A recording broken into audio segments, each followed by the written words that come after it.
success means different things to different women. So today we're handing out a pop quiz of sorts to find out how you measure your own success. The questions come from an article we spotted on theeverygirl.com. We've thrown in a few of our own as well.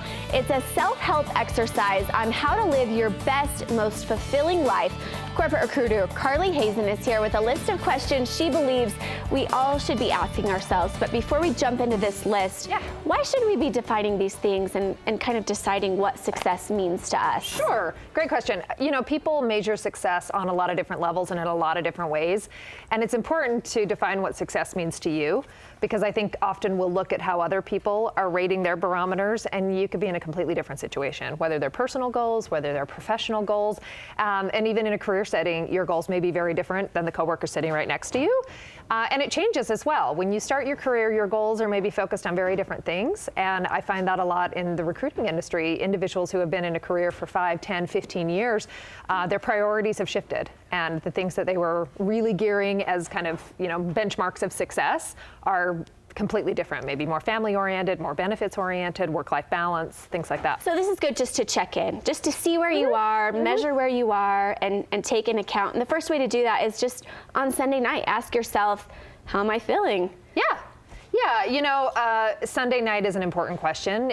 It's called the Sunday blues. Some people call it the Sunday night scaries. What does Monday morning bring? Yeah, exactly. And I think after, you know, a really great weekend, and particularly after a fun weekend, a lot of times that doom settles in just a little bit. And I think that's really important. Sunday nights are a great time to take inventory of how you feel about the coming week. If you feel energized by those challenges, if you feel like you've got a lot to do, but it's going to be fun to accomplish.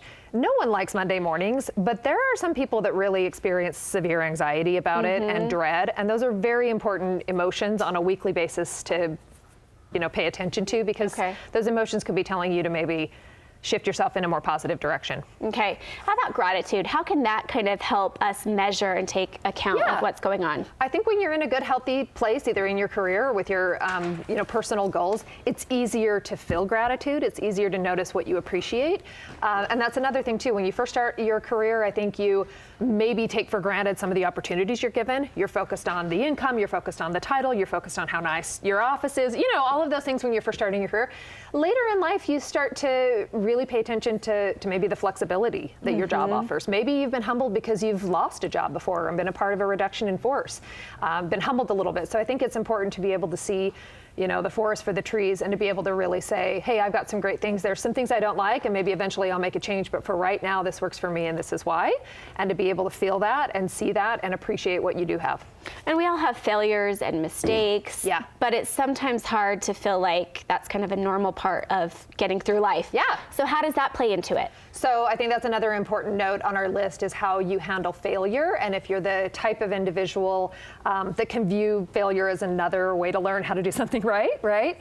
How you handle those missteps in life at the beginning of your career and at the beginning of adulthood in general. I think you'll experience some missteps and be very hard on yourself. Feel like, oh, why didn't I do this? Or I didn't handle that situation with a shred of grace. As you get a little older and a little more experienced maybe with failure and handling missteps, that's a really great way to gauge, hey, there's different ways to measure success. And you know, this used to devastate me 5 years ago, but it doesn't anymore. I've grown a thicker skin. I know how to handle that. I know how to be more graceful, right, when you fail, especially maybe in a public setting. So I think there's some great ways to notice on maybe an emotional account or a psychological account how well you're succeeding in other areas. Yeah, and you also say we can take account of our influence, because whether we're at home with kids or we're in the workforce, our influence, you know, we do have influence on people in our lives. Absolutely. I loved this ranking. How much influence do you yield? I think taking stock of how much influence you have in a group setting is one of the greatest measures of effectiveness. And I think that it comes back to leadership. There's a lot of ways to exhibit leadership when you're not the boss. And a lot of people will say, I need to be manager, director, C-level in their careers, or I need to be owning some type of project. You really don't. There's a really great way to influence leadership and exercise that in kind of a quiet way.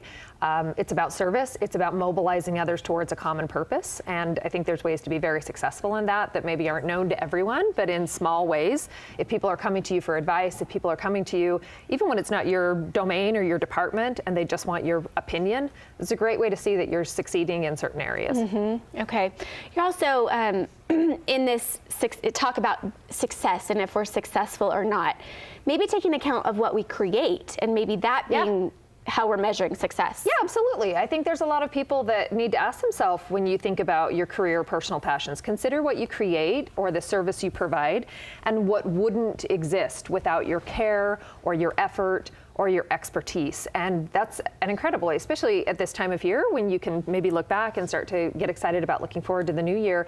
What is it that you put into the world? And maybe it's not something that you're physically creating, maybe it's a service you're providing to others to make their lives easier, to make their business run better, to make their raising their kids easier, more effective. I think there's a lot of ways that you can look back and go, there's certain things that wouldn't have existed without my efforts, and really take a moment to be proud of those and then try to build upon those in the new year. And then another thing we can ask ourselves is, what relationships do we have? Yes, and that's one thing I think people really take for granted when someone makes a career change. They'll often go, gosh, I really didn't realize how many solid relationships I had in that position. I was so focused on changing this or changing that I really didn't take a moment to look around at the strong relationships you have, and especially after you leave that college setting, later in life, your community and your colleagues really become kind of like a second family.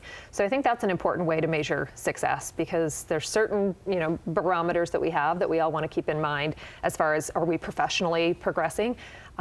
Relationships are huge, right? And those are what make life bearable in a lot of ways, right? Yeah. And going to work every day a little bit more easy if you've got people that you really trust and love to work with. Okay, well, thanks so much, Carly, for walking us through some of these questions. We appreciate it.